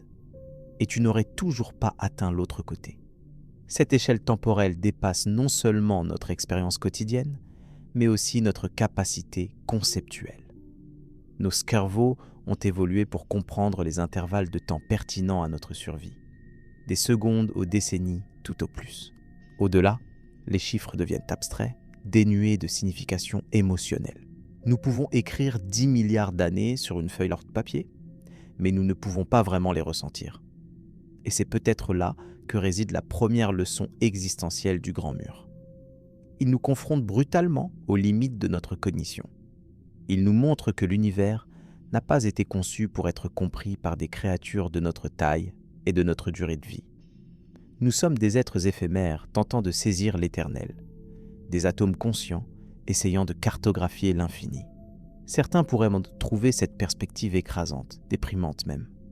Quelle importance ont nos vies, nos espoirs, nos rêves, face à une structure qui existe depuis des milliards d'années et qui continuera d'exister des milliards d'années après notre disparition. Quelle signification peuvent avoir nos petites tragédies et nos petits triomphes à l'échelle d'un cosmos aussi démesurément indifférent? Mais il existe une autre façon de voir les choses. Une perspective qui trouve dans cette immensité non pas une raison de désespoir, mais une source d'émerveillement profond. Car voici le miracle véritable. Dans cet univers de 10 milliards d'années-lumière de structures impossibles, dans ce cosmos de violence cataclysmique et de vide insondable, quelque chose d'extraordinaire s'est produit. Sur une petite planète rocheuse en orbite autour d'une étoile banale dans la banlieue d'une galaxie ordinaire, la matière s'est organisée de manière à devenir consciente d'elle-même. Nous sommes, littéralement, l'univers qui se contemple. Les atomes qui composent ton corps, le carbone de tes cellules, le fer de ton sang, l'oxygène que tu respires, ont tous été forgés dans le cœur d'étoiles mortes depuis des milliards d'années. Tu es poussière d'étoiles devenue suffisamment complexe pour se demander d'où elle vient. Et cette conscience, cette capacité de questionnement, est peut-être l'événement le plus improbable de tous dans l'histoire cosmique. Plus improbable encore que le grand mur d'Hercule couronne boréale lui-même. Pense à ce que cela implique. L'univers a passé des milliards d'années à former des étoiles et des galaxies, à créer des éléments lourds dans des explosions de supernovas, à construire des planètes et des systèmes solaires. Le tout pour qu'un jour, sur au moins un monde, des créatures puissent lever les yeux et se demander pourquoi tout cela existe. Si nous sommes seuls dans l'univers, alors nous sommes les seuls témoins de sa magnificence. Chaque fois qu'un être humain regarde le ciel nocturne et ressent de l'émerveillement, c'est l'univers entier qui s'émerveille de lui-même à travers cette conscience individuelle. C'est une responsabilité vertigineuse, mais aussi un privilège extraordinaire. Et si nous ne sommes pas seuls ? Si d'autres intelligences existent quelque part dans cette immensité, regardant elles aussi les étoiles et se posant les mêmes questions. Cette possibilité soulève une autre série de paradoxes existentiels qui sont directement liés à des structures, comme le grand mur d'Hercule Couronne boréale. Le physicien Enrico Fermi a formulé ce qui est devenu connu sous le nom de paradoxe de Fermi. Si l'univers est si vaste et si ancien, pourquoi n'avons-nous trouvé aucune trace d'intelligence extraterrestre? Où sont-ils tous? Les réponses proposées à ce paradoxe sont nombreuses et variées. Peut-être la vie intelligente est-elle extraordinairement rare, un accident cosmique qui ne s'est produit qu'une seule fois dans l'histoire de l'univers. Peut-être les civilisations technologiques s'autodétruisent-elles inévitablement avant de pouvoir coloniser les étoiles. Peut-être sont-elles là, mais nous ne savons pas comment les détecter. Ou peut-être nous évitent-elles délibérément, observant notre monde primitif comme nous observons les fourmilières. Mais les structures géantes comme le Grand Mur suggèrent une autre possibilité, plus troublante encore. Peut-être l'univers est-il tout simplement trop vaste pour que les civilisations puissent se rencontrer? Considère les distances impliquées. Le Grand Mur d'Hercule Couronne boréale se trouve à environ 10 milliards d'années-lumière de nous. Cela signifie que la lumière que nous observons aujourd'hui de cette région a quitté sa source quand l'univers n'avait que quelques milliards d'années. À cette époque, la Terre n'existait même pas encore. Le Soleil ne s'était pas encore formé. La Voie lactée elle-même était encore en train de se constituer à partir de galaxies naines plus petites. Si une civilisation technologique avait émergé quelque part dans le Grand Mur à cette époque lointaine, et si elle avait envoyé un message vers notre région de l'univers à la vitesse de la lumière, ce message n'arriverait que maintenant. Et notre réponse, si nous en envoyions une, mettrait encore 10 milliards d'années pour leur parvenir. Entre-temps, cette civilisation aurait eu largement le temps de s'éteindre, d'évoluer en quelque chose de complètement différent, ou de transcender notre compréhension de ce que peut être une intelligence. L'univers impose des limites absolues à la communication et au voyage. La vitesse de la lumière n'est pas seulement une limite technique que nous pourrions un jour dépasser avec une technologie suffisamment avancée. C'est une contrainte fondamentale inscrite dans le tissu même de l'espace-temps. Rien, pas l'information, pas l'énergie, pas la matière, ne peut voyager plus vite. Cette limite transforme l'univers en un archipel d'îles isolées, des régions qui ne pourront jamais vraiment interagir, jamais vraiment communiquer, même sur des échelles de temps cosmiques. Le Grand Mur d'Hercule Couronne boréale pourrait abriter des milliards de civilisations, chacune se posant les mêmes questions que nous, chacune regardant les étoiles et se demandant si quelqu'un d'autre est là. Et pourtant, nous ne nous rencontrerons jamais. Cette solitude cosmique fondamentale est peut-être la vérité la plus difficile à accepter que l'astronomie moderne nous ait révélée. Non pas que nous soyons insignifiants, non pas que nous soyons sans importance, mais que nous soyons irrémédiablement isolés. Même si l'univers grouille de vie et d'intelligence, les distances et les durées impliquées rendent tout contact significatif pratiquement impossible.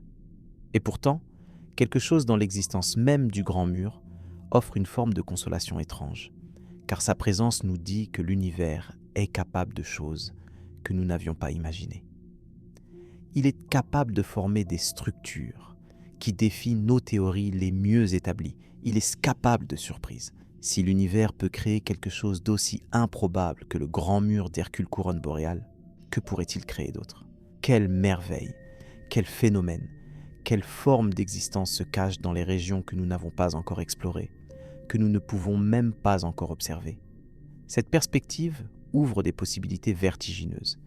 Peut-être la vie, l'intelligence, la conscience ne sont-elles pas des accidents statistiques marginaux, mais des propriétés fondamentales émergentes de la complexité cosmique.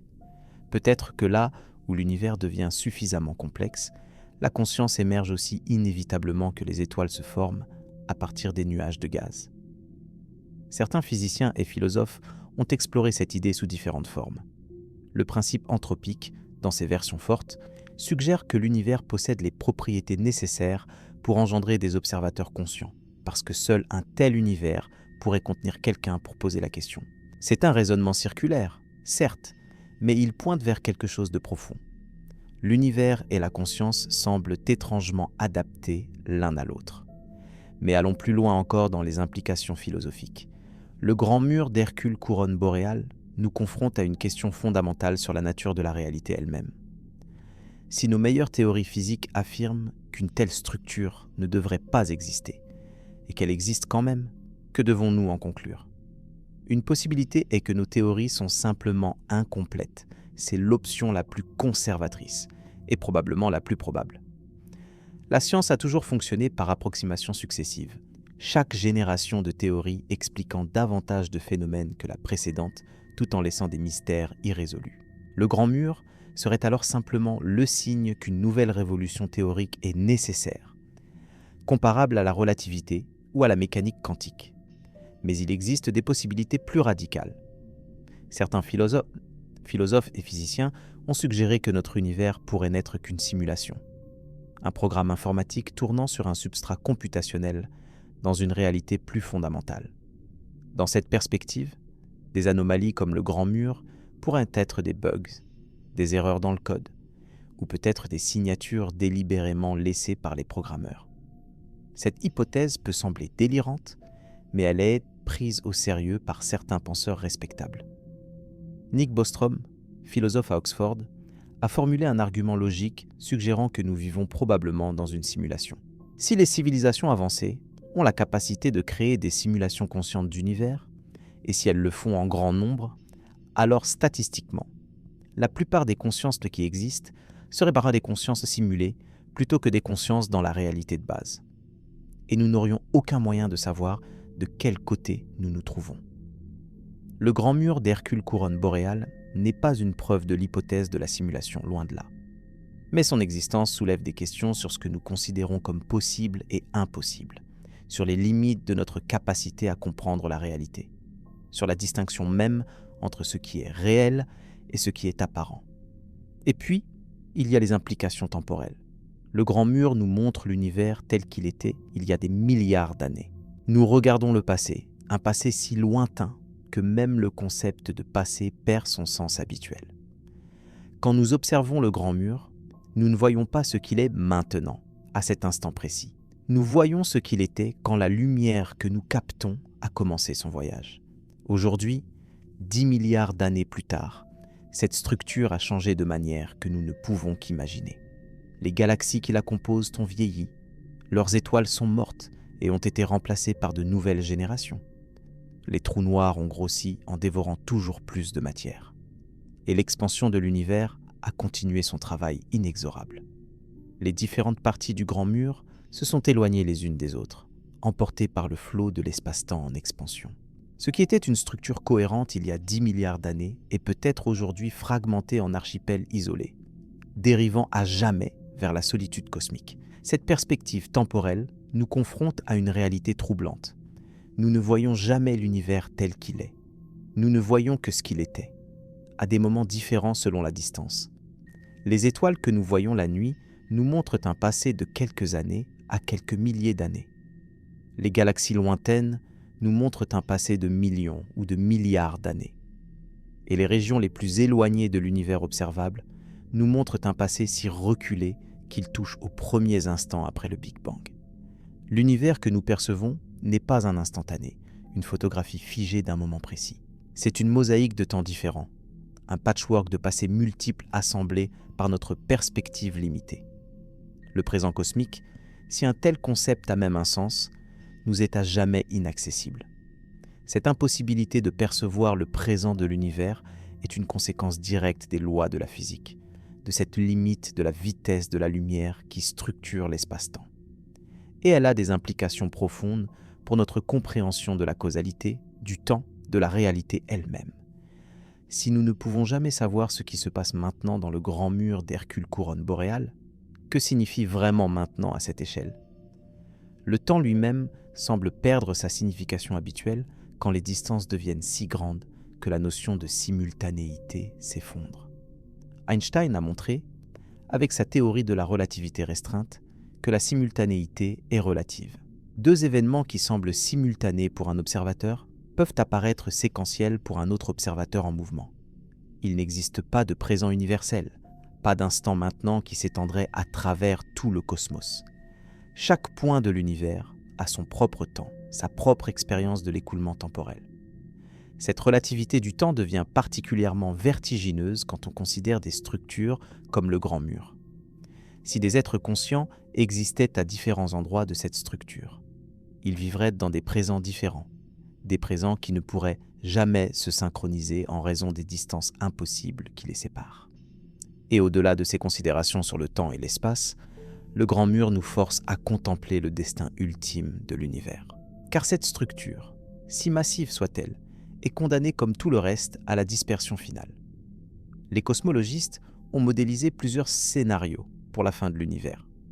Le plus probable, compte tenu de nos observations actuelles de l'énergie sombre et de l'expansion accélérée, est le grand gel, aussi appelé mort thermique. Dans ce scénario, l'expansion continue indéfiniment, emportant toutes les structures, toutes les galaxies, toutes les étoiles vers un isolement de plus en plus profond.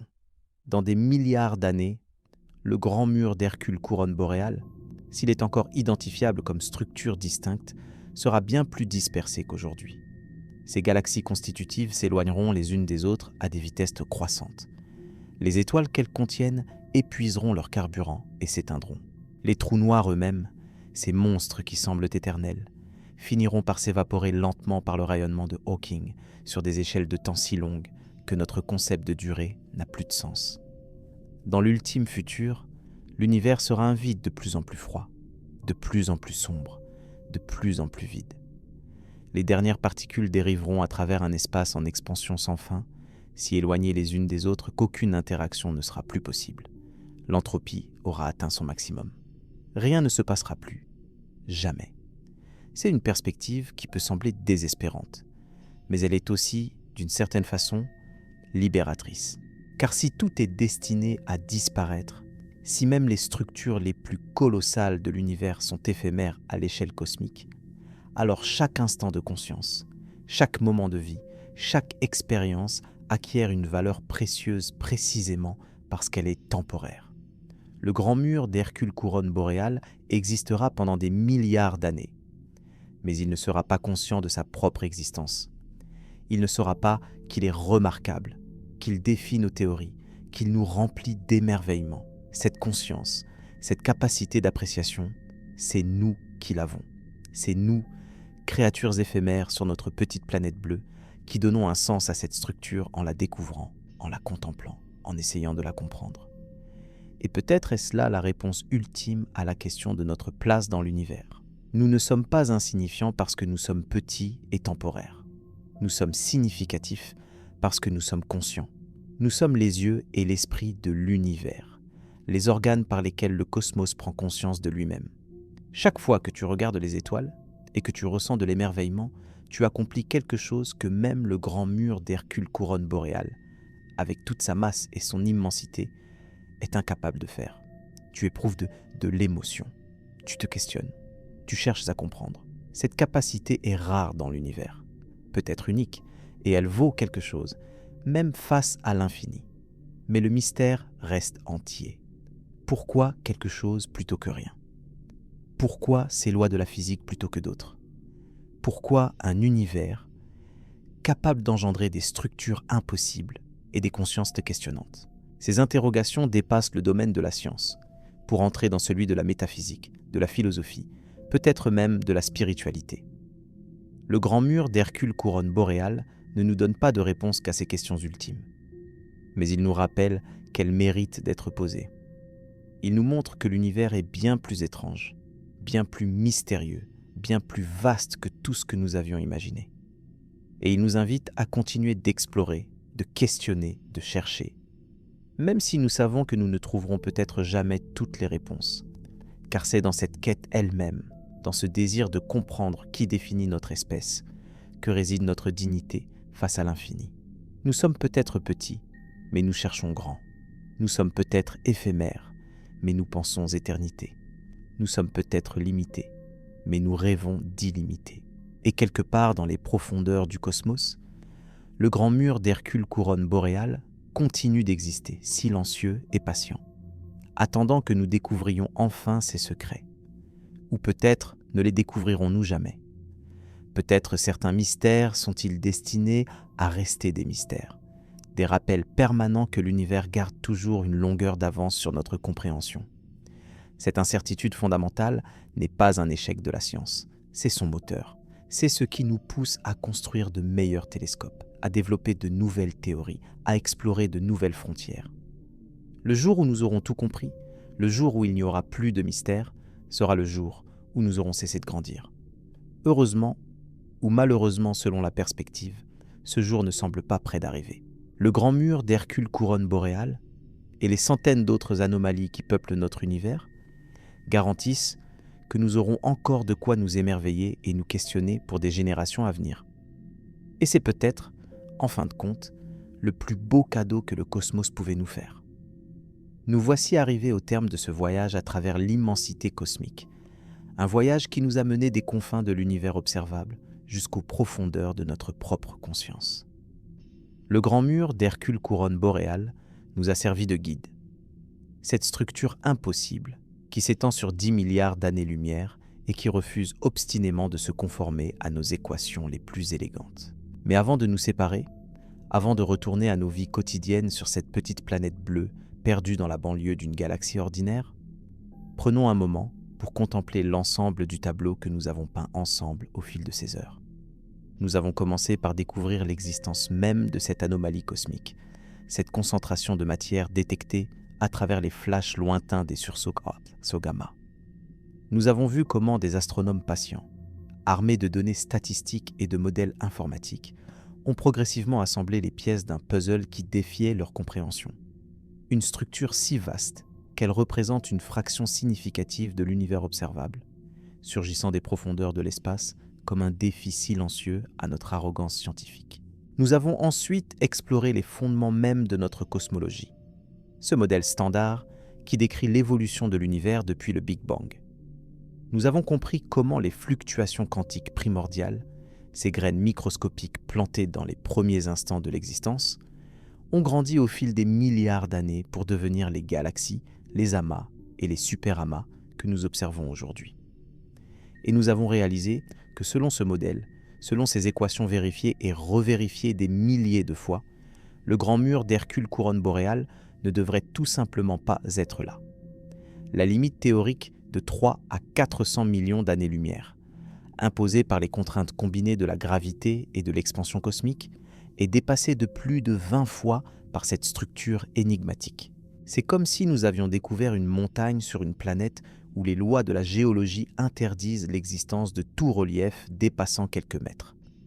L'impossibilité n'est pas relative, elle est absolue selon notre compréhension actuelle. Nous avons ensuite plongé dans le contexte plus large des structures géantes de l'univers. Le grand mur CFA2, découvert dans les années 80, qui a été la première surprise.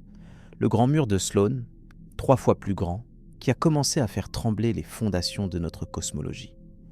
Le Huge Large Quasar Group, avec ses 73 quasars répartis sur 4 milliards d'années-lumière. Et finalement, le grand mur d'Hercule couronne boréale, le titan parmi les titans, l'anomalie suprême. Ces découvertes successives dessinent un motif troublant. Chaque fois que nous regardons plus loin, que nous développons des instruments plus sensibles, que nous analysons des données plus complètes, nous trouvons des structures qui dépassent ce que nos théories permettent. L'univers semble nous narguer, nous montrant que chaque limite que nous croyons avoir identifiée n'est qu'une illusion. Un mur de notre propre ignorance plutôt qu'une frontière réelle de la nature. Nous avons aussi contemplé la violence qui règne au cœur de ces structures colossales. Les sursauts gamma, ces explosions stellaires qui libèrent en quelques secondes autant d'énergie que le Soleil en 10 milliards d'années. Les collisions de galaxies, ces danses gravitationnelles qui durent des centaines de millions d'années et qui transforment des systèmes ordonnés en chaos flamboyant. Les jets des trous noirs supermassifs, ces colonnes d'énergie qui s'étendent que sur des millions d'années-lumière et qui sculptent le milieu intergalactique. Cette violence n'est pas accidentelle, elle est constitutive de l'univers lui-même. Sans les explosions de supernovas, les éléments lourds qui composent que les planètes rocheuses et les êtres vivants n'existeraient pas. Sans les collisions de galaxies, les réserves de gaz nécessaires à la formation de nouvelles étoiles s'épuiseraient. Sans l'activité des trous noirs, la régulation thermique des amas de galaxies serait impossible.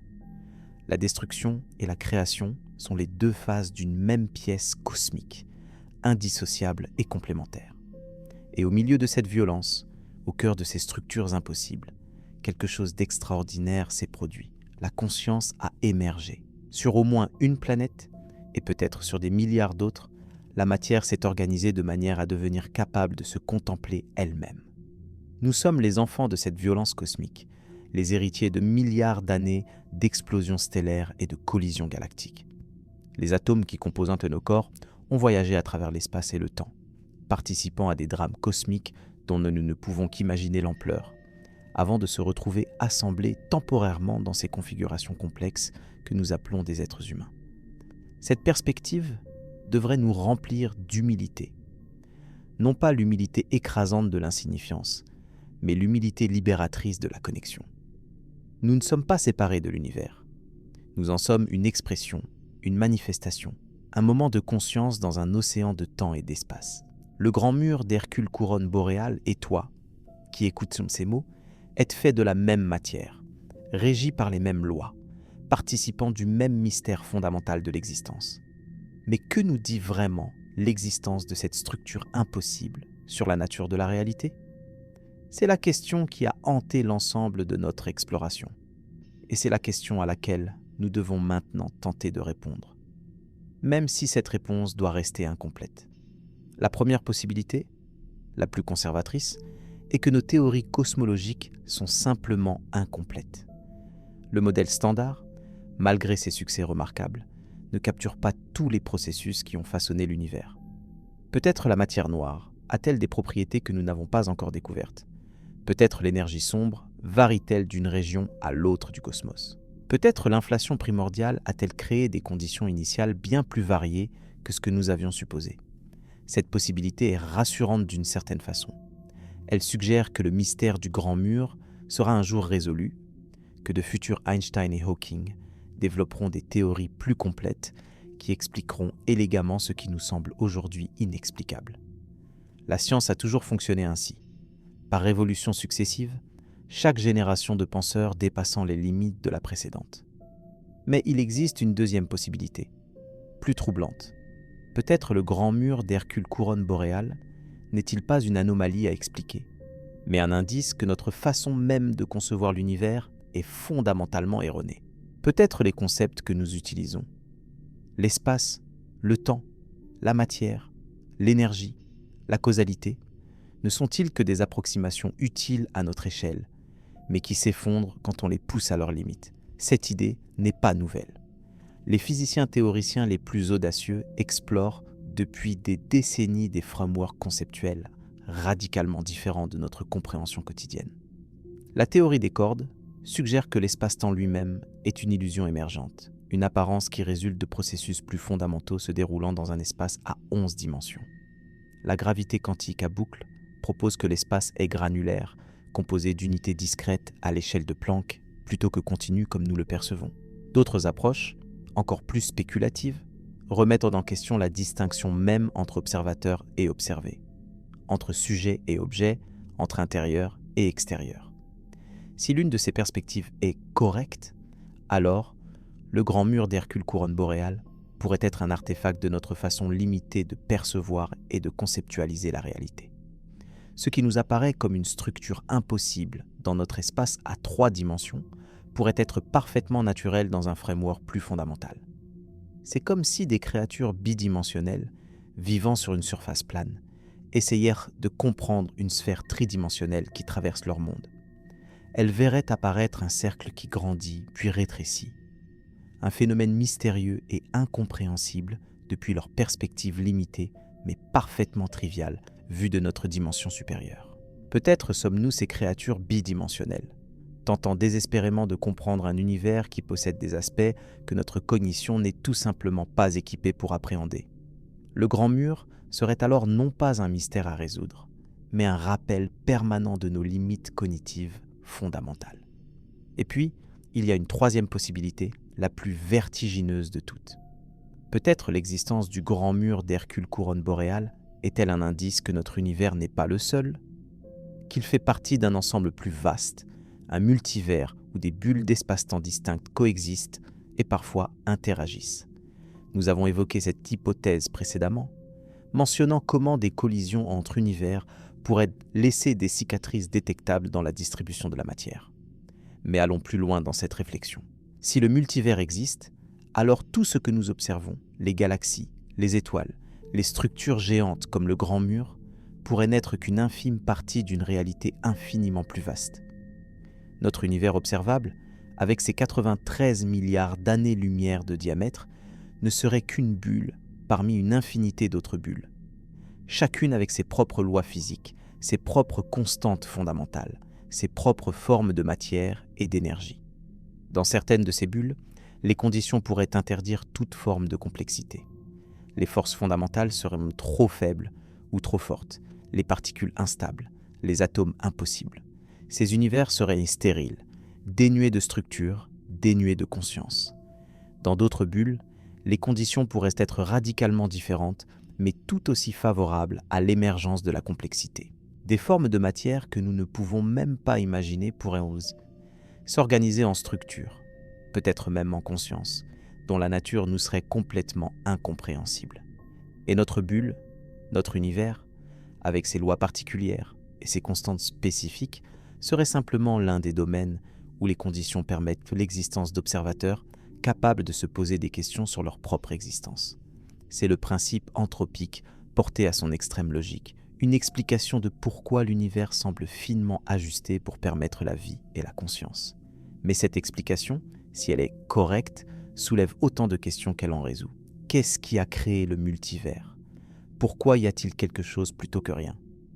Comment la conscience peut-elle émerger de la matière, quelle que soit la configuration de l'espace-temps ? Ces questions ultimes restent sans réponse, peut-être à jamais hors de portée de notre compréhension. Et c'est peut-être là la leçon finale du grand mur d'Hercule couronne boréale.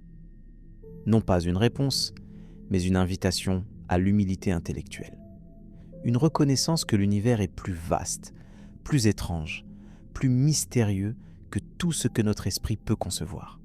Une acceptation que certaines questions pourraient n'avoir pas de réponse, du moins pas de réponse accessible à des créatures comme nous, limitées par leur biologie, leur durée de vie, leur position dans l'espace et le temps. Cette humilité n'est pas un abandon. Elle n'est pas une invitation à cesser de chercher, de questionner, d'explorer. Au contraire, c'est précisément parce que les mystères sont si profonds que la quête pour les comprendre est si noble. C'est précisément parce que nous savons que nous n'atteindrons peut-être jamais le fond que chaque pas en avant est si précieux. Les scientifiques qui ont découvert le grand mur d'Hercule couronne boréale n'ont pas été découragés par son impossibilité apparente. Ils ont été enthousiasmés, car chaque anomalie, chaque phénomène inexplicable est une opportunité d'apprentissage, une porte vers de nouvelles compréhensions. La science n'avance pas en confirmant ce que nous savons déjà. Elle avance en trouvant ce qui ne colle pas, ce qui résiste à nos théories, ce qui nous force à repenser nos hypothèses les plus fondamentales. Le grand mur est donc, paradoxalement, un cadeau d'humilité et d'émerveillement. Un rappel que malgré tous nos progrès, malgré nos satellites et nos supercalculateurs, malgré nos équations élégantes et nos modèles sophistiqués, l'univers garde encore des secrets que nous n'avons pas percés, des secrets qu'il nous reste à découvrir. Et pendant que nous cherchons, pendant que nous construisons de nouveaux télescopes et développons de nouvelles théories, la vie continue. Les étoiles naissent et meurent. Les galaxies tournent lentement sur elles-mêmes. L'expansion cosmique emporte tout vers un avenir que nous ne pouvons qu'imaginer. Et quelque part, dans les profondeurs de l'espace, le grand mur d'Hercule couronne boréale continue d'exister, indifférent à nos questionnements, patient comme seule peut l'être une structure de 10 milliards d'années-lumière. Mais nous, les questionneurs, nous ne sommes pas indifférents.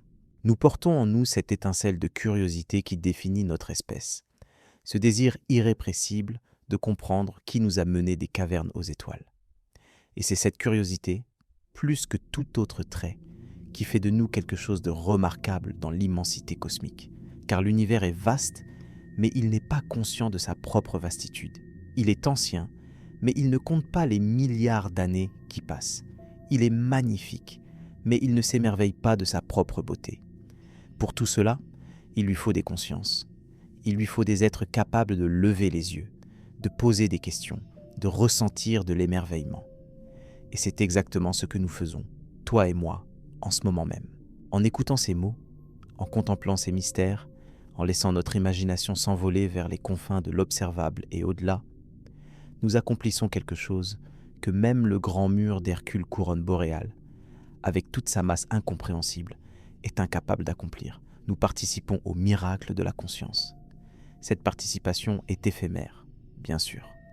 Nos vies individuelles ne sont que des clignements d'œil à l'échelle cosmique. Les civilisations humaines, si elles durent sur des millions d'années, ne seront encore que de brèves notes de bas de page dans l'histoire de l'univers. Et même notre espèce, quelle que soit la durée de son existence, finira par s'éteindre comme toutes les espèces avant elle. Mais cette brièveté n'enlève rien à la valeur de ce que nous vivons. Au contraire, c'est précisément parce que chaque moment de conscience est précieux, parce que chaque instant d'émerveillement est rare dans l'immensité du temps et de l'espace, que ces moments valent pour d'être vécus pleinement. Le grand mur d'Hercule couronne boréale existera encore longtemps après notre disparition, mais il ne saura jamais qu'il a existé. Il ne ressentira jamais la satisfaction de comprendre, ni la frustration de ne pas comprendre. Il ne connaîtra jamais l'émerveillement, ni la terreur, ni l'amour, ni aucune des expériences qui donnent sens à nos vies brèves et intenses. C'est nous qui donnons un sens à l'univers. C'est nous qui, en le contemplant, le rendons réel d'une manière qu'il ne pourrait jamais être par lui-même. C'est nous qui, en posant des questions sur son origine et son destin, inscrivons une signification dans ce qui serait autrement un enchaînement aveugle de causes et d'effets. Cette responsabilité est immense. Elle est aussi belle.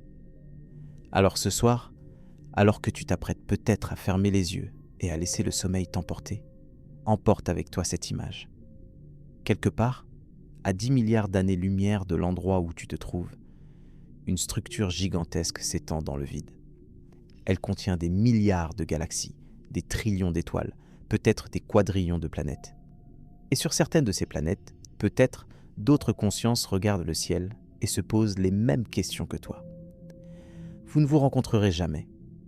Les distances sont trop grandes, les durées de vie trop courtes, les limites de la physique trop absolues. Mais vous partagez quelque chose de plus fondamental que la proximité spatiale ou temporelle.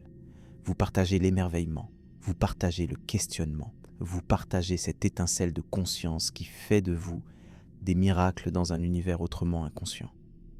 Et peut-être est-ce suffisant. Peut-être n'avons-nous pas besoin de réponses définitives pour vivre des vies significatives. Peut-être les questions elles-mêmes sont-elles le but, et non les réponses. Peut-être le voyage compte-t-il plus que la destination. Le grand mur d'Hercule couronne. Boréal restera un mystère pour longtemps encore, peut-être pour toujours. Mais ce mystère nous a offert quelque chose de précieux ce soir. Il nous a offert une occasion de nous émerveiller. Il nous a offert une perspective sur notre propre existence. Il nous a rappelé que nous faisons partie de quelque chose d'infiniment plus grand que nous. Quelque chose qui nous dépasse et nous englobe. Quelque chose qui était là des milliards d'années avant notre naissance et qui sera là des milliards d'années après notre mort. Et dans cette perspective, dans cette connexion au tout, nous trouvons peut-être une forme de paix. Non pas la paix de la certitude, mais la paix de l'acceptation. L'acceptation que nous ne comprendrons jamais tout. L'acceptation que les mystères sont aussi précieux que les réponses. L'acceptation que notre place dans l'univers, si petite soit-elle, est exactement ce qu'elle doit être. Alors, laisse ces pensées t'accompagner dans la nuit. Laisse l'immensité du cosmos bercer ton esprit. Laisse les mystères non résolus devenir des compagnons plutôt que des sources d'angoisse. Et souviens-toi que demain, quand tu te réveilleras, les étoiles seront toujours là. Le grand mur d'Hercule couronne boréale sera toujours là, silencieux et patient. Et toi aussi tu seras là, conscient et curieux, prêt à poser de nouvelles questions et à découvrir de nouveaux émerveillements. Le voyage ne fait que commencer. Il ne finira jamais vraiment. Et c'est exactement ce qui le rend si beau. Bonne nuit, voyageurs cosmiques. Que tes rêves soient aussi vastes que l'univers qui t'entoure, et que ton réveil soit empli de cette curiosité précieuse qui fait de nous ce que nous sommes. Les étoiles veillent sur toi. Le grand mur, quelque part dans l'immensité, continue son existence silencieuse. Et toi, unique et irremplaçable, tu fais partie de tout cela. C'est suffisant, c'est plus que suffisant, c'est tout.